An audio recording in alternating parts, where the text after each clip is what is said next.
Let's cultivate our motivation. Again, come back to the fortune we have at having a precious human life, and yet how it doesn't last long, this life, and how it's so easy for most of our time and energy to get hung up on just working for the concerns of this lifetime. And so let's come back to the big picture of what's really important, what it means to be under the control of afflictions and karma, how we want to be free of that, and how all these other sentient beings that we see around us are in the exact same boat. And so rather than hold grudges against them because of the foolish things they do, recognize that they're just like us, and wanting happiness and not wanting suffering, and that they're under the control of their own afflictions. And so generate a sense of fortitude and compassion for them, so that our own mind isn't disturbed by anger and turbulence.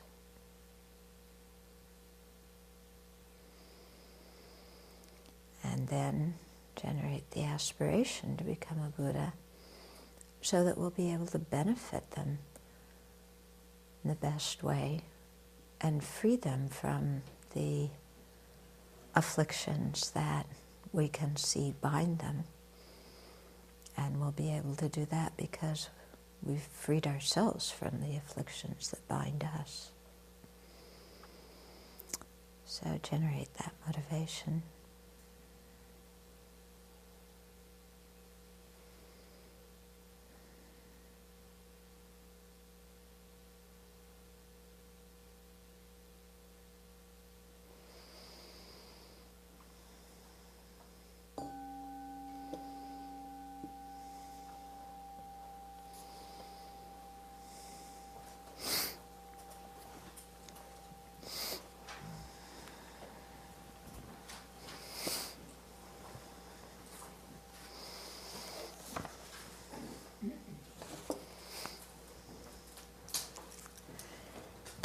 Okay, so we finished up to 62. Wow. Imagine that.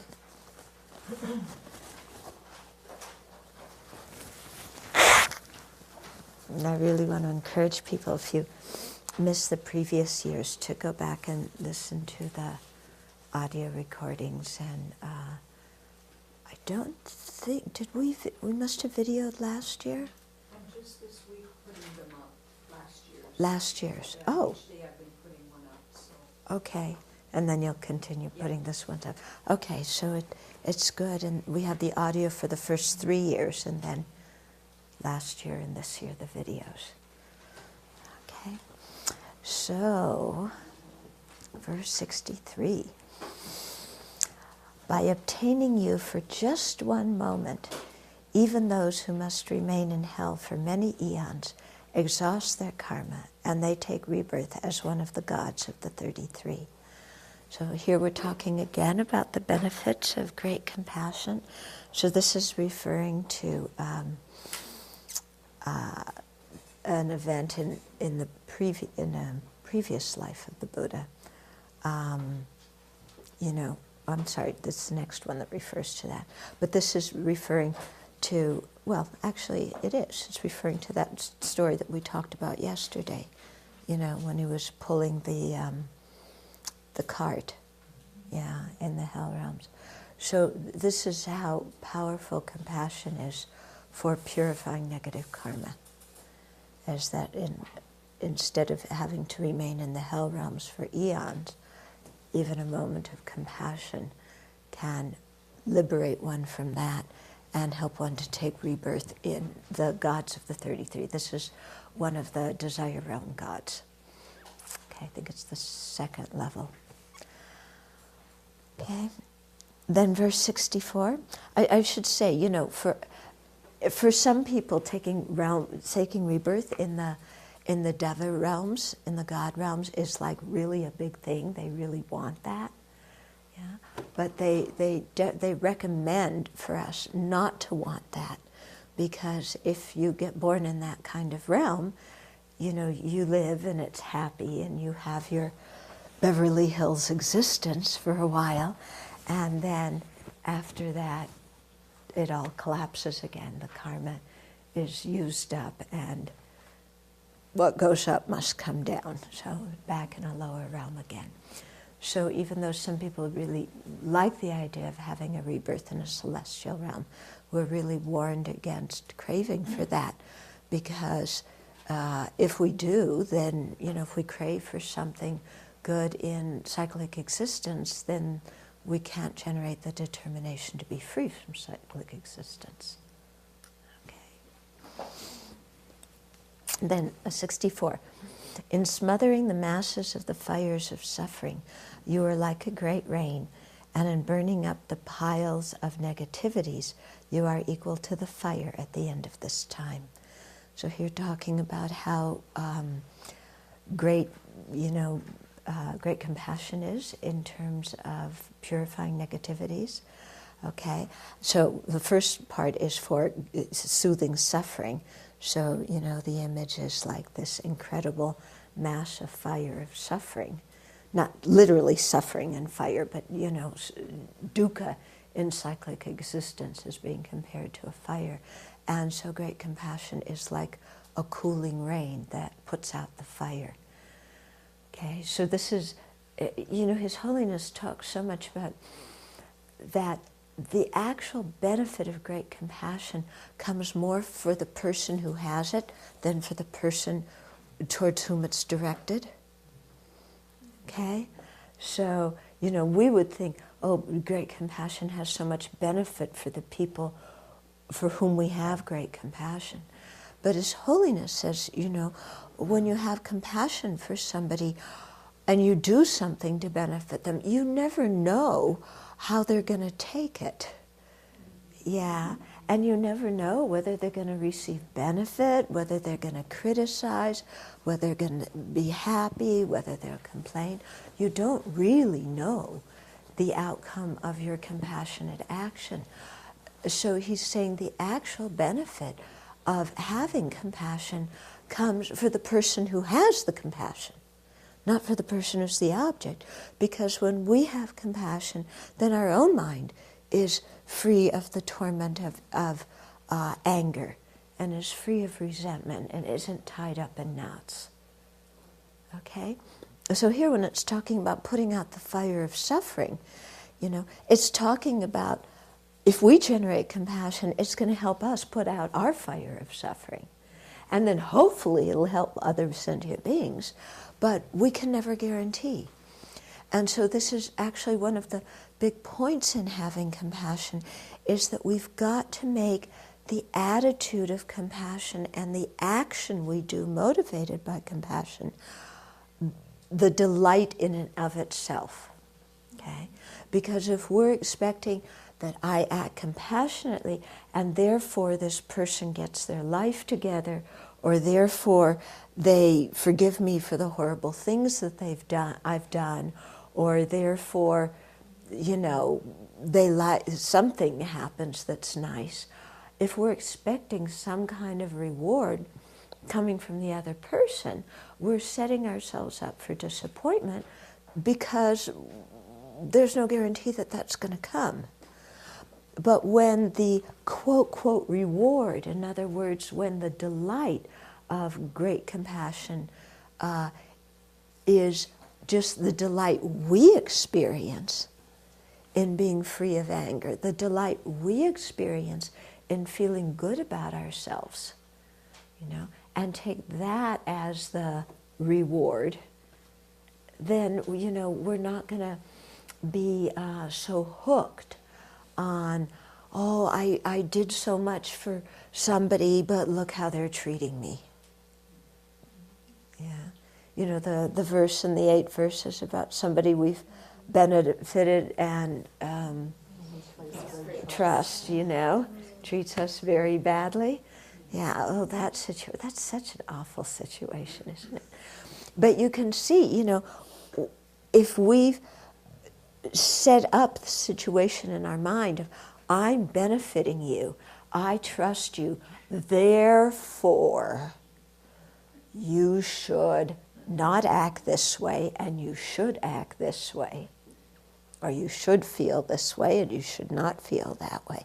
When we have that coming from our side, it's a total setup to be hurt. Isn't it? It's a total setup.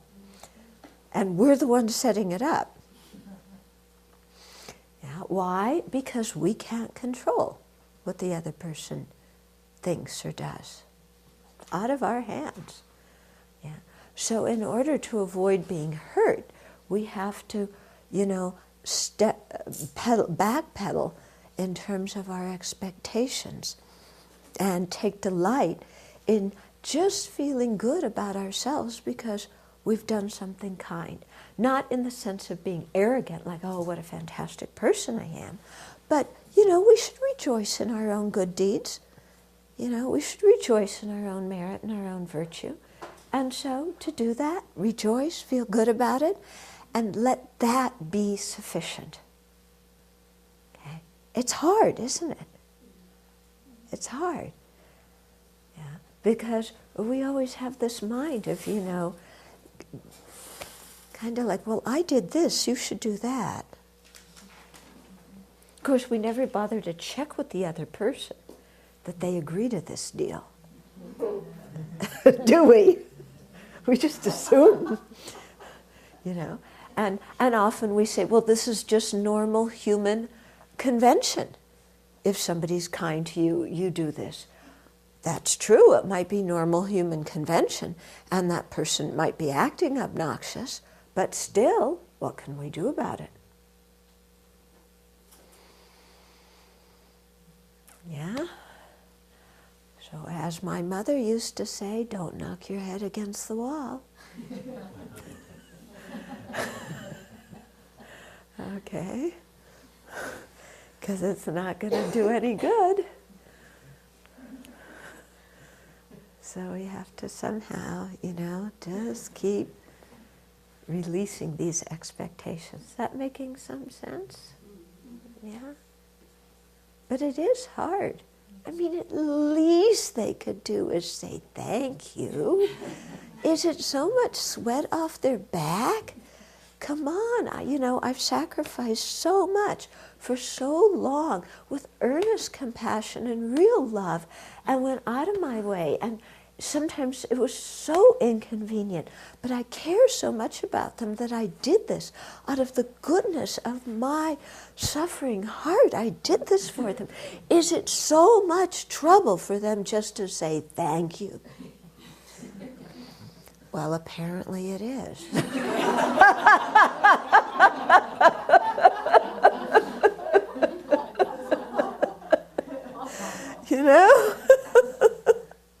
So we can wail all we want, but what's that going to do?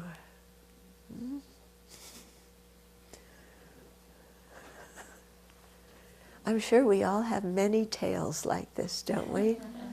Of how kind we've been to something, everything we did, and how that person just threw it right back in our face, inconsiderate, not recognizing our affection, rejecting us, hurting us. Never appreciated. Yeah, we could have a good pity party out of this one. Yeah? Maybe could we consider that maybe possibly we did similar things to people in our past and didn't even realize it? Oh, what an incredible thought. Really, that we may have done similar things in the past to people and not even realized that. Us? Me, sweet, benevolent me, who's so kind to others, repays other kindness. half as much as they gave me, but I repay it. You know? Yeah, I mean, this is the big thing, that isn't it? That maybe, just maybe, we've been inconsiderate to others and haven't recognized their kindness to us. Yeah? How many of us have thanked our parents for what they went through being our parents? Yeah? Yeah? It took me many years to do that. It never entered my mind. For years it never entered my mind to thank my parents. You know, that was their job. They were only doing their job. Okay? But to, you know, just to thank so many people who benefit us in our life. Now, do we ever go back and thank our grade school teachers or our high school teachers? We had one person here who, after being here, he went back to his junior high and apologized to his teachers. I thought it was quite beautiful, yeah. But, you know, as we were growing up, so many, sometimes mean things we did to other people. Oh, I was horrible to a couple of teachers. And to some friends, really bad. So maybe we've created the karma to receive this result ourselves. In which case, again, why whimper and whine? And let's just learn from the experience and, you know, make a strong determination not to treat others that way.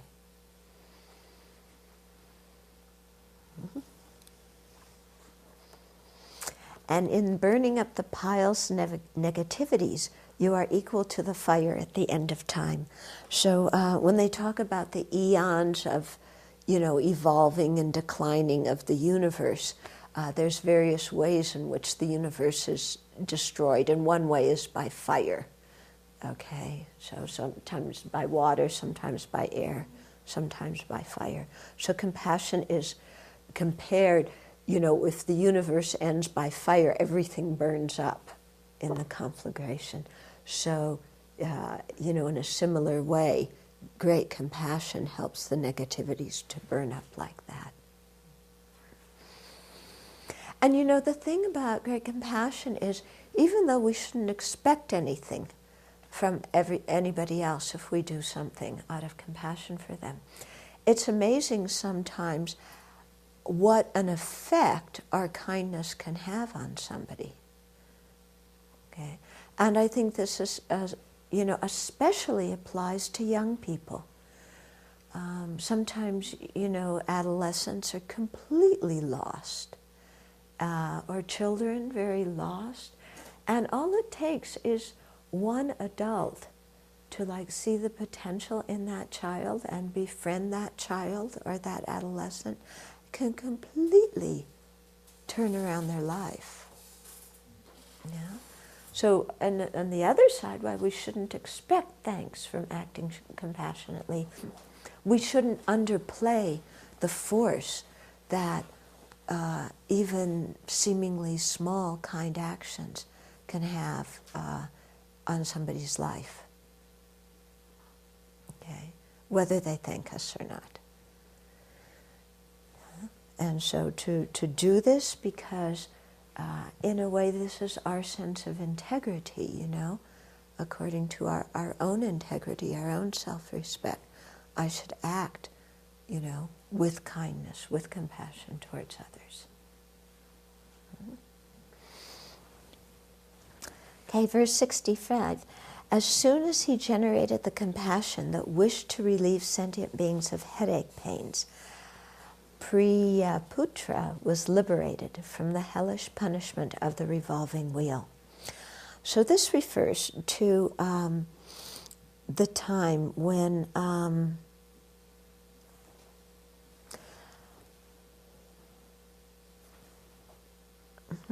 this story, what they have written here is a little bit different than how I remember it. I remember it as there was somebody who was, he was being very rebellious, and wanted to leave home. And so to get out the door, he kicked his mother in the head and then stepped over her, and then went about doing his business. And as a result of that, because our parents are very strong objects with which we create karma, he was born in a hell realm where there was a wheel that was coming down on the top, from the top to cut off your head. I mean, really kind of gruesome image. And so he had created the cause for that. And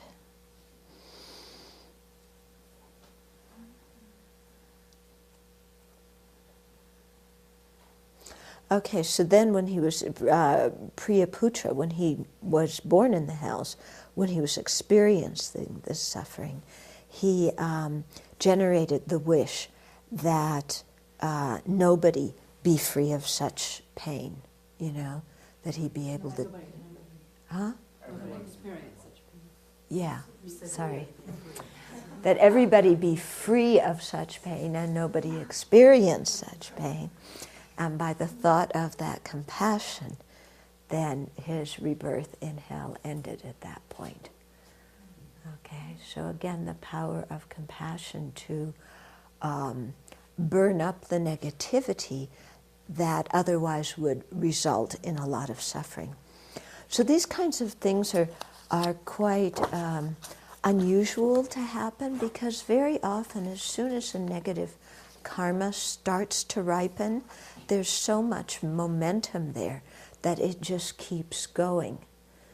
Yeah. So we can only purify a karma before it's ripened. While it's ripening, it's already bearing its result. It can't be purified. And so, like that rebirth in hell was caused by one kind of karma. That karma hadn't been exhausted, and so that hellish rebirth was going to last for a long time. But by generating compassion, it was cut short, so the rest of that karma was burnt up by the force of the great compassion. Okay? But we can see usually, like once something is, so often once something started, to ripen, it's very difficult to stop it in the middle. Okay? But strong compassion can do that. Okay, then 66. How can one measure the heaps of merit amassed through meditating on supreme compassion? The desire to eliminate the 110 forms of suffering that torment all sentient beings, equal in number to space. Okay, I don't know what the 110 forms of suffering are, even though I've probably undergone all of them, but I don't know the list. Okay, so how can we measure the heaps of merit amassed through meditating, even meditating on supreme compassion, which is the desire to eliminate all these forms of dukkha that torment the sentient beings who are infinite, as just like space is infinite.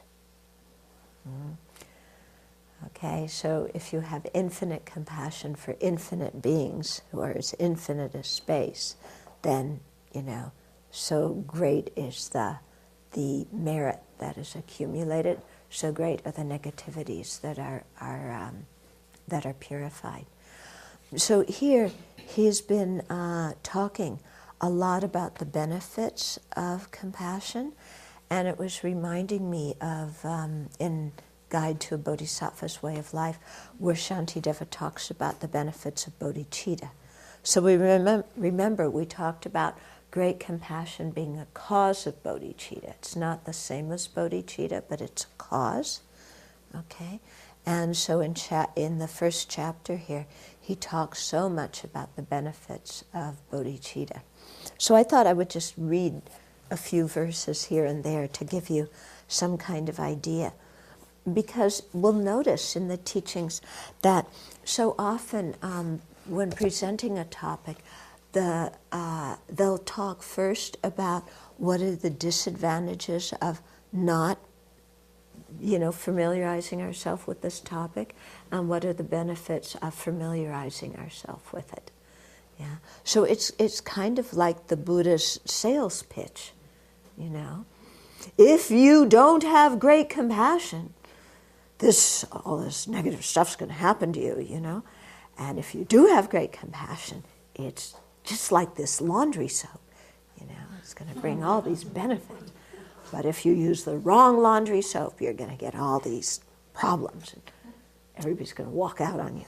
So it's kind of like that, But except, the laundry soap one is really exaggerated.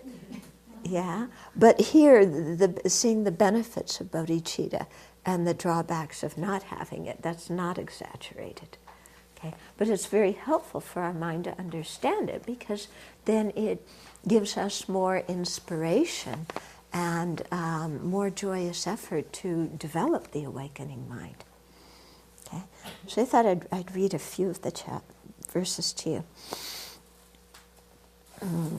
Hence virtue, so talking about us ordinary beings, hence our virtue is perpetually feeble, the great strength of immorality being extremely intense. And except for the bodhicitta, by what other virtue will it be overcome? Okay? All the Buddhas who have contemplated for many eons have seen it to be beneficial, for by it the limitless masses of beings will quickly attain the supreme state of bliss. It's beautiful, isn't it, to think like that? Those who wish to destroy the many sorrows of their conditioned existence, and those who wish all beings to experience a multitude of joys, and those who wish to experience much happiness, should never forsake the awakening mind. The moment an awakening mind arises in those fettered and weak in the jail of cyclic existence, they will be named a child of the Sugata and will be revered by both humans and gods of the world. It is like the supreme gold-making elixir, for it transforms the unclean body we have taken into the priceless jewel of a Buddha's body, a Buddha's form body. Therefore, firmly seize this awakening mind. Okay. Beautiful verses, aren't they? Yeah. All other verses are like a plantain tree. A plantain tree is a kind of like banana thing. It's really good if you fry it. Yeah.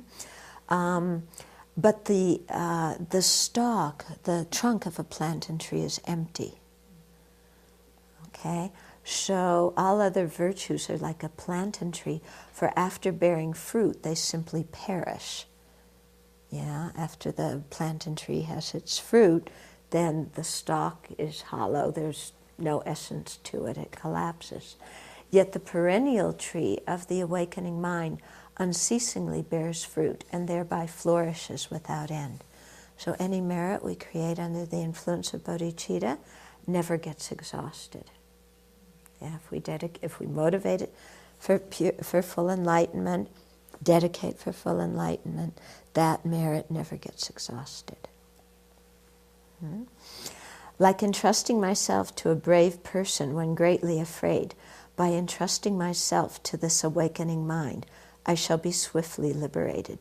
Even if I have committed extremely unbearable wrongs, why then do the conscientious not devote themselves to this? It's a good question, isn't it? Okay. Those of us who always want some protection, who feel like, there's danger and we can't protect ourselves and we're just little old, these muscles aren't going to do much if somebody attacks me. Okay. So what is our protector in life? Yeah. Can we get an external protector that is going to protect us from all dangers? Any external protector also has a samsaric body that can get injured and ill and die. Okay, So our real protection in life is our mind, and especially this awakening mind, the bodhicitta. That's what protects us from all harm. Okay?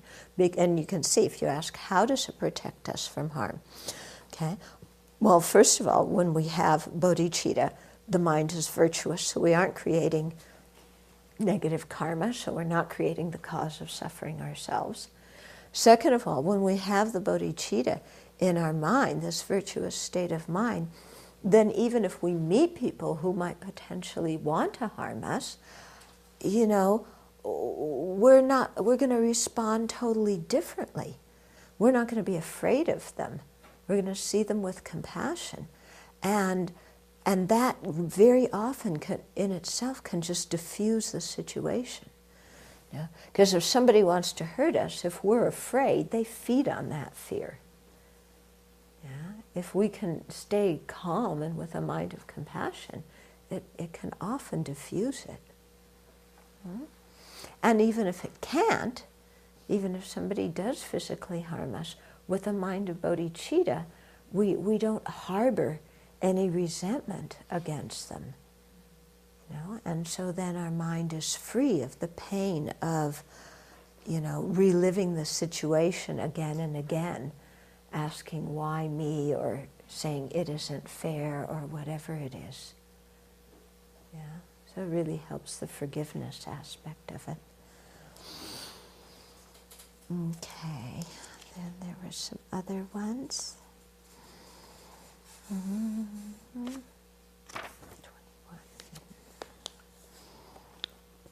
Even if the thought to relieve living creatures of merely a headache is a beneficial intention, endowed with infinite goodness, then what need is there to mention the wish to dispel their inconceivable misery, wishing every single one of them to realize boundless good qualities?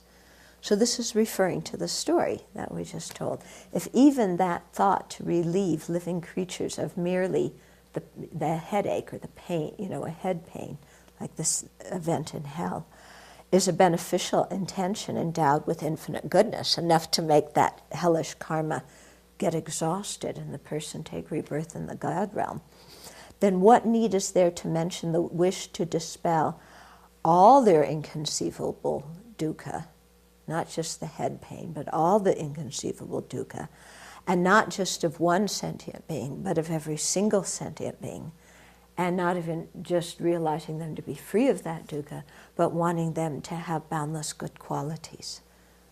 So this is what bodhicitta is, what it does. Okay.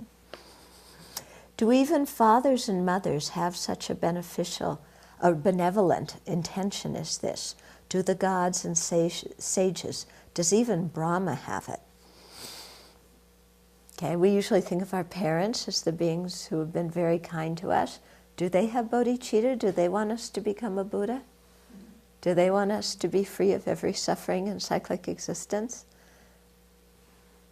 My parents never even heard of cyclic existence. Okay.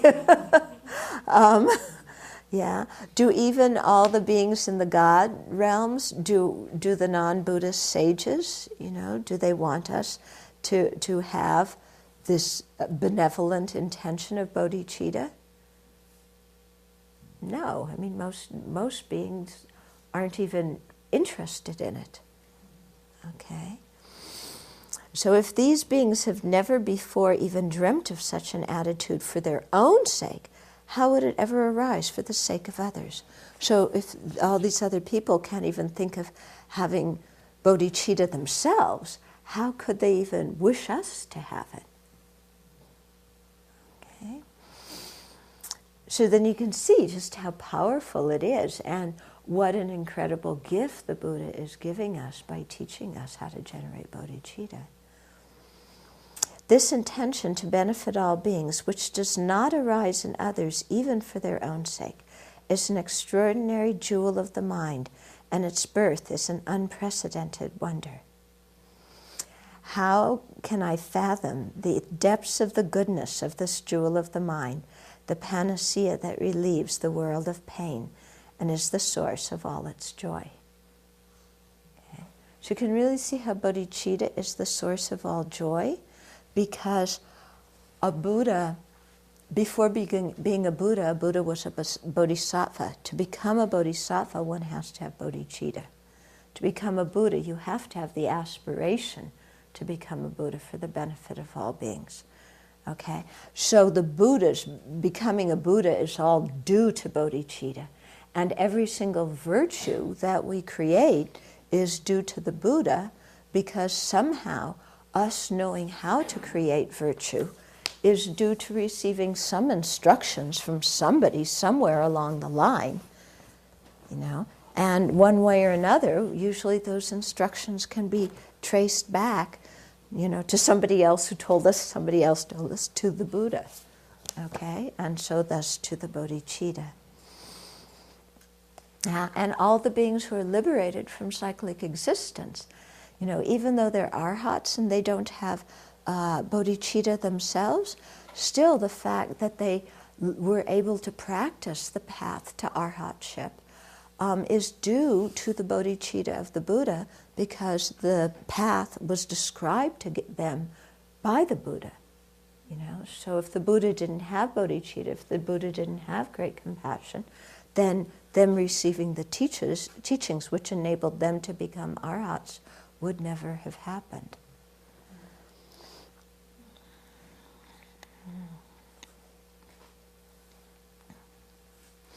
If merely a benevolent intention excels veneration of the Buddhas, then what need to mention striving to make all beings without exception happy? I was thinking about that word happiness, and maybe if happiness, because it seems too superficial, I want everybody to be happy, like going to Disneyland. Maybe, how about if we said well-being, to work for the well-being? Or how about fulfillment?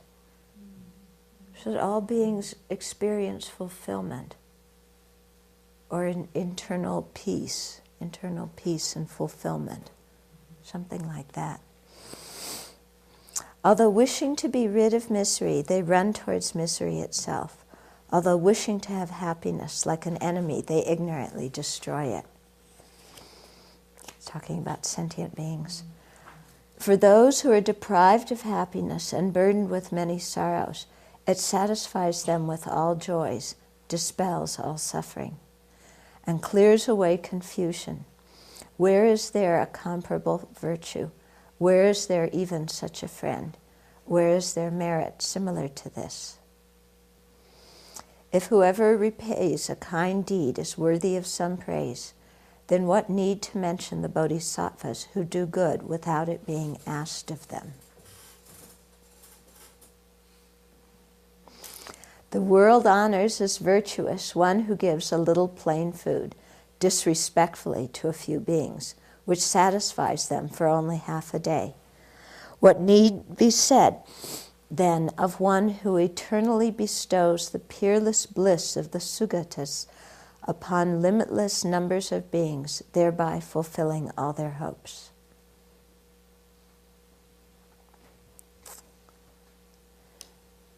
And then the last verse of the chapter says, I bow down to the body of those in whom the sacred precious mind is born. I seek refuge in that source of joy, which brings happiness even to those who bring harm. Shantideva is amazing, isn't he? Quite incredible. But I sometimes think, like, what would it have been like to meet Shantideva? Wow, you know? I mean, somebody who can write like this, who feels like this, and must have been an incredible human being to meet. And you know, they used to call him the person who does three things: eat, sleep, and go to the bathroom. Because he was one of those people who practiced in quiet. He wasn't a flamboyant practitioner who strutted around with a retinue of disciples fanning him, you know, and accumulating stuff as he walked around. He was very, very humble. And so he usually just kind of stayed in his room and meditated. And the other monks at the monastery thought he was just, eating, sleeping, and going to the bathroom and had no right to be in the monastery. So they really resented him. Oh, this lazy guy, We're working in the forest so hard, cutting down these trees. We're working at the computer so hard, sending out emails. This lazy dude's just sitting in bed all day. So they wanted to kick him out of the monastery. So to do that, they had to somehow show that he didn't deserve to be there. So they had to humiliate him in some way. So they asked him to give a teaching and invited a huge crowd of people to come to the teaching. And they built a very high throne for him to sit on with no steps up to the top of the throne, thinking, well, that'll do it, But he actually went up there and put his hand up and lowered the throne, sat on it, and then the throne went back up. And then he proceeded to give the teaching. And this is what he taught when he gave the teaching, was this book. This was his oral teaching. And when he got to chapter 9, which was on emptiness, he lifted up off the throne and went into the sky and disappeared, and all they could hear was his voice giving the teaching.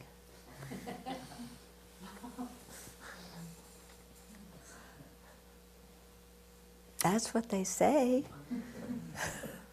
I got a degree in history.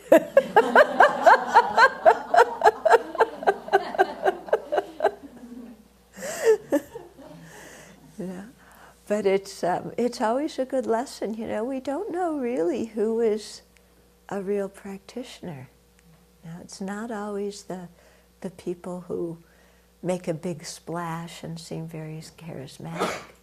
It could be people like Shantideva, so humble.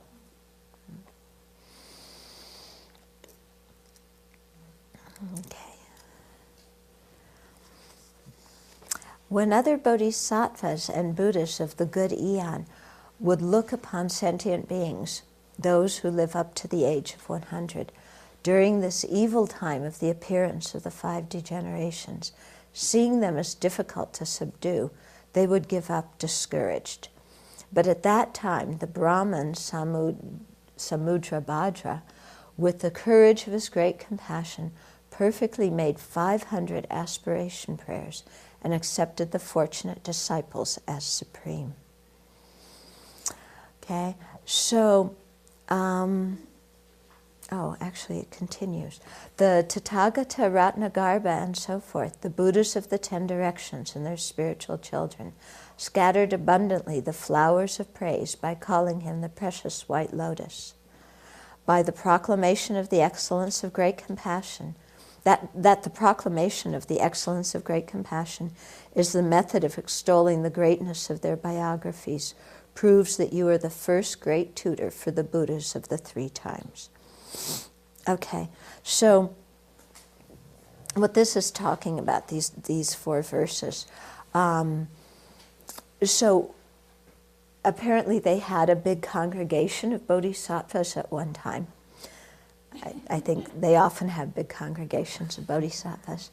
But these were going to be the bodhisattvas and the Buddha of the fortunate eon. It's said that we're born in a fortunate eon because there's going to be 1,000 wheel-turning Buddhas, in other words, Buddhas who set forth the Dharma at a time when it isn't already present in the world. Okay? And so when all these other bodhisattvas and Buddhas of the fortunate eon would look upon sentient beings, okay, then they would look upon certain sentient beings who would only live up to the age of 100, which is considered not very old, because the beings at the beginning of the universe had very, very long lives, okay? But because the karma of the sentient beings degenerated because their mental states degenerated, then their lifespan also degenerated until the lifespan was 100 years. And it's said that that's to be our period now, okay, when the lifespan is 100 years, supposedly getting shorter. But it's the time of our time is also called the evil time of the appearance of the 5 degenerations. So in the thought training practice, you might remember at the beginning it talked about the 5 degenerations. So this is talking about just kind of, whether you believe this stuff about the universe and eons and stuff is another story. But the point here is, sometimes we look at our world and we say this place is, falling apart. So at that time when we say that, then we can see when they talk about the 5 degenerations, we can see it's happening in our world.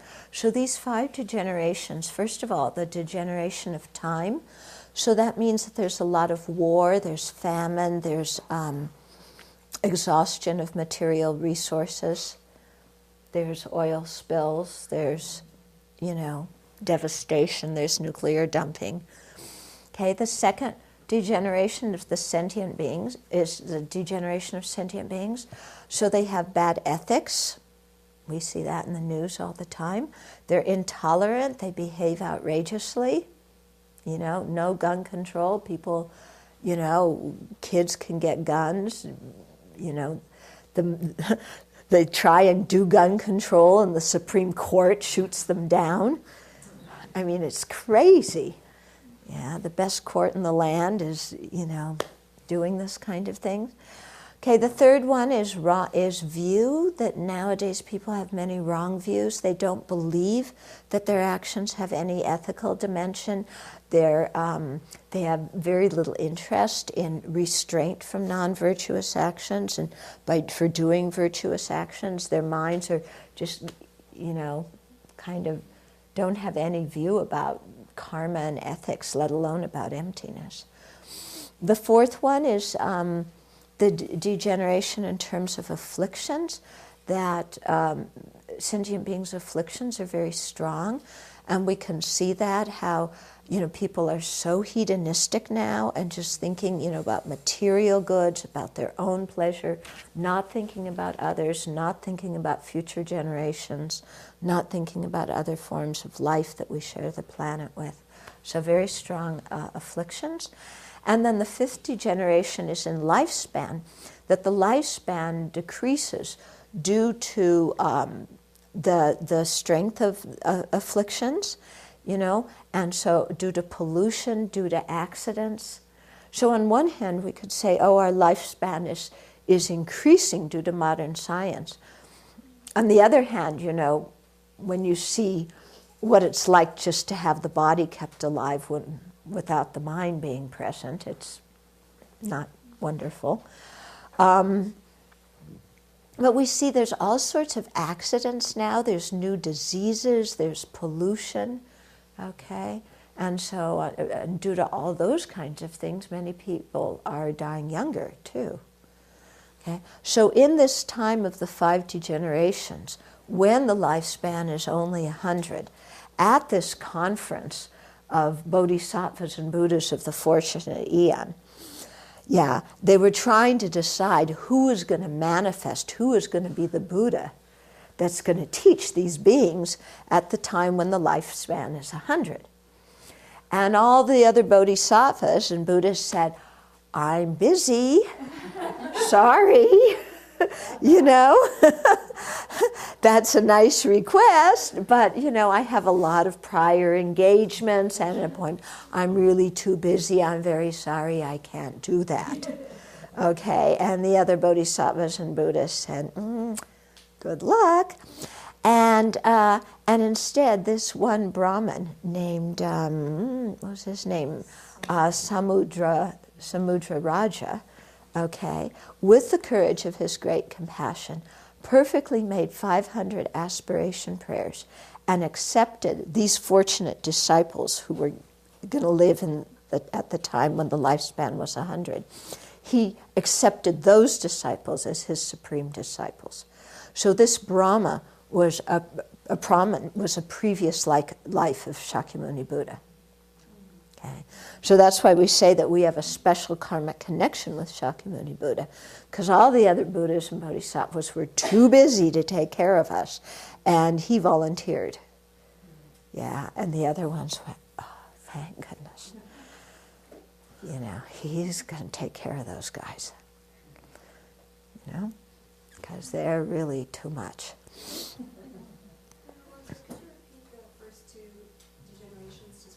Oh, time. So that's the war, famine, exhaustion of material resources, and sentient beings who have wrong ethics, are intolerant, okay, behave completely nutty. What comes after that? What will come after that? What has come after this is that gradually, they say, the lifespan will decrease until it's only 10 years old. And at that time, Maitreya Buddha will appear, but nobody will recognize him as Maitreya.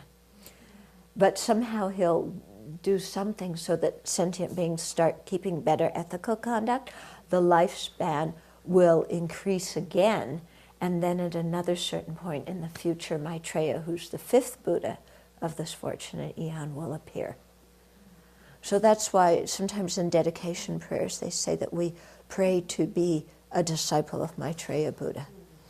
But they also say that of the 1,000 Buddhas of this fortunate eon, only 4 of them will teach Tantra, and 1 of them is Shakyamuni. So that we're incredibly fortunate to have this life that we have now, where the Tantra is being taught. Okay, so the Tathagata, Ratnagarbha, and so forth, all the Buddhas of the 10 directions and the Bodhisattvas, then when this Brahmin made that pledge and accepted those beings, you know, as his disciples, scattered flowers and called him the precious white lotus. Mm-hmm.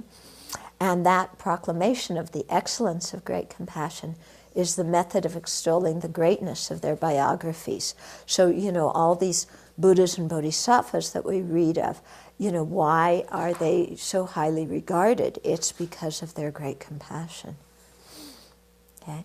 And so that proves that you are the first tutor for the Buddhas of the 3 times. And so, you know, Shakyamuni Buddha has this special connection with us and set an example for all the Buddhas of the 3 times by consenting to teach us. Yeah, when we could have had disciples who were a lot better. Pretty amazing, you know, when you think of it, because we just take the presence of the Buddha for granted. Yeah, we take the presence of the Dharma in this historical period for granted. Yeah, but we could have been born at a time, we probably were in the past, born in a historical time where there's no teachings where we were born. If there's no teaching because no Buddha happened to appear and teach, then what do? How do we learn? Yeah, because we take it so much for granted, but just think, you know, if there were absolutely no Buddhism, because we think, okay, well, if there's no teacher, I go to the library, but no, wait, you know, there's no Buddhism. Yeah.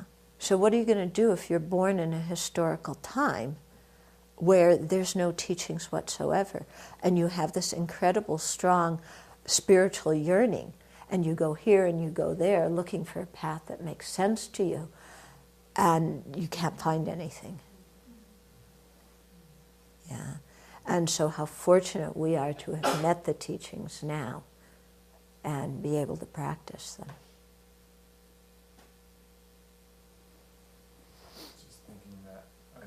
I often think about that when I read of the lives of the disciples of the Buddha, like Mahakasapa, who was a great practitioner in his own right prior to meeting the Buddha. But had the Buddha not become a Buddha at that time and manifested, then he wouldn't have had those teachings, even though he had, you know, great fortitude and enthusiasm for practicing ascetics. Ascetics. Spirituality, but he didn't have the Dharma. Right. Right. Yeah. And at the Buddha's time, there were so many like that. There were, Buddha converted thousands of the ascetics and wanderers of that time who really had a lot of spiritual aspirations, but, nowhere to go with it because there weren't the teachings.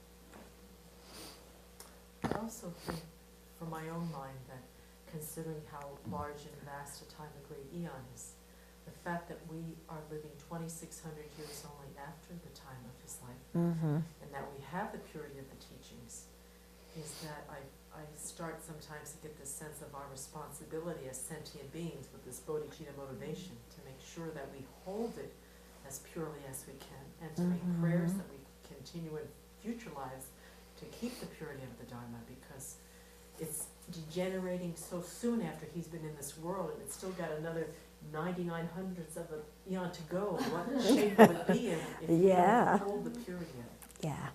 So I really feel that sometimes the sense of personal responsibility that His Holiness talks about. Yeah. And we are personally responsible for the existence of the teachings. Yeah. I mean, so often we feel, well, somebody else can be responsible for that. But, well, why, It's not like it depends just on somebody else, and it doesn't depend just on us, but we certainly have to bear our share of it, yeah, and at least not make the teachings degenerate, at least not that, but do whatever we can according to our own talents and abilities, to enable the teachings to exist, to enable the Sangha, to enable, the places where Buddhism can be found to exist. Yeah. And to see that we have the possibility of meeting the Dharma now because of what so many beings in the past did. And to really think of, all these lineages of practitioners behind us, and the list of benefactors who enabled those practitioners to practice, And it was due to the kindness of all these people who helped in one way or another. I mean, millions of people have been touched by the Dharma in the time since the Buddha lived and have contributed in one way or another to the existence of the Dharma. And so we're just kind of riding on the wave of good energy that they built up over the centuries. And so now it's our job to contribute to this and bring it into the future generations. And it seems that, I don't know, as the years continue on with Buddhism in the West, that it just seems that the Dharma centers that I've seen, it seems like there's Dharma light happening. Quite a bit more. I mean, it's like getting more and more watered down and secular, except for a few very precious places here. So, I wonder about that. Yeah. It's like, we're given this precious gift, and then it's not it's not easy to hold it. Yeah. So it just seems that that's also something to be careful about. Yep. Yep. Of the watering down of the Dharma. Answer or solution. Yeah. Yeah. I mean, it comes back, I think, to our commitment to practice, and of course to practice we have to study, but to at least from our side, to keep the teachings as they were taught and not to water them down. And, how do teachings get watered down? Is it from the teacher's side, from the student's side? It's hard to say, because if the students don't have interest in certain teachings, if they aren't willing to put up forth effort, if, they're looking for some kind of worldly benefit, then bodhisattvas are going to teach to that level of mind, aren't they? And that'll happen. On the other hand, you could have it So that's coming more from the student's side. On the other hand, you could have it coming from the teacher's side, because, sometimes if you teach something that's like simple and quick, then many more people come. Yeah, but you don't get the full teachings in that way. So that's why it's important to make strong prayers and not just leave it at the level of prayers, but do something. Yeah. And I was wondering in that situation if the bodhisattvas might not be making a very calculated decision of, is it better to have hundreds of thousands of people listening to Dharma light, or a few thousand getting the truth of the Dharma? And I don't know what conclusion they would. Yeah. Okay, so then, the question comes, is it better to have many people with Dharma light or fewer people who are really getting the full teachings? And, I think that's why there's so many different kinds of Dharma centers and temples and monasteries and teachers, because you have so many people with different inclinations and different interests who want different things. And so they're going to be attracted to different teachers and different ways of practicing. Okay? And that's good, because then at least people get what benefits them. They get their own needs met. Yeah? Because if we tried to make everybody practice the same way, then some people would probably leave and not do anything at all.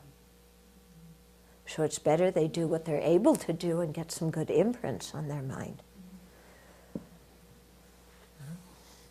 Also, what we call Dharma light is probably something relative. Yes. Bodhisattvas look at us. Yeah. Dharma light. It's like, when you really get into the teachings and the classical texts, it's like, what are they saying? Yeah.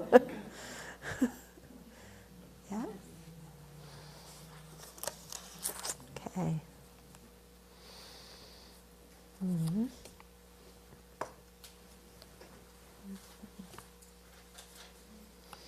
Okay, so stop here. And then I'm thinking, I still haven't decided what's going to happen tomorrow morning yet. I'll probably decide when it happens. But I'm thinking to maybe continue with the teachings in the morning, and then do the aspiring bodhicitta that everybody can do without any kind of commitment or whatever. His Holiness always gives the aspiring bodhicitta, and to give that with everybody, and then take the group for refuge into the library, and then when they're done, the group who wants to take bodhisattva vows go in there. It looks like it's a pretty big group, so maybe it'll have to happen. There's a lot of people on the sign up list. Yeah, but it's for two different things. One is refuge and one is bodhisattva vows. So I don't know. Yeah. I was wondering if you could just comment a tiny bit on the bodhisattva vows. I mean, I've read them. They're in the red book, those ones. Mm-hmm. Yeah, but maybe just a little comment on what it means to take the bodhisattva vows, really, as a practitioner. Yeah. It means, the meaning of taking the bodhisattva vows, it means that you're really dedicating your life to bodhicitta, that you really see it as something incredibly important in your life. There's the aspiring bodhicitta that you can take first with those, there's the aspiring bodhicitta precepts, so you can take that first and keep those for a while, and then later take the actual bodhisattva vow where you have all the different precepts. Okay. Well, the 18, those are 18 root vows. Okay, but You're just talking about the aspiring ones. okay, the aspiring ones are on page 65, and page 65 and the top of page 66. And I'll do those together. Yeah, and actually the ceremony I'm going to do, you don't even have to take those. you can just generate bodhicitta. But if you want to take the 8 precepts of the aspiring bodhicitta at that time, you can do that. But then the bodhisattva vows is different. That's where you're really committing yourself to follow the bodhisattva way. Yeah, and that's what I'll do over there. And people should definitely have refuge in some of the 5 precepts before they take the bodhisattva vow. But for just the generating the aspiring bodhicitta, even without any precepts, just doing it as that one thing, you don't need refuge. That's okay. Yeah? So you really know about vows that you're not sure you can keep. She wants to know too. Okay. Well, if you're not sure you can do it, and if you don't, first of all, we only take precepts because we know we can't keep them perfectly. Okay. On the other hand, we have to have a certain degree of confidence in our ability to keep them. Otherwise, we're promising to do things that we can't really do. So if you're hesitant, then, about the bodhisattva vow, then do the aspiring bodhicitta and take it with those 8 precepts and keep that for a while. And then train in the bodhisattva vows, study them, read them, practice them in your life. And then, after you've done that, when you feel very strongly in your mind, oh, I really want to go to Buddhahood and I really want to dedicate myself to this, then take the bodhisattva vow. Okay? In the meantime, don't burn down your villages. Yeah. Yeah.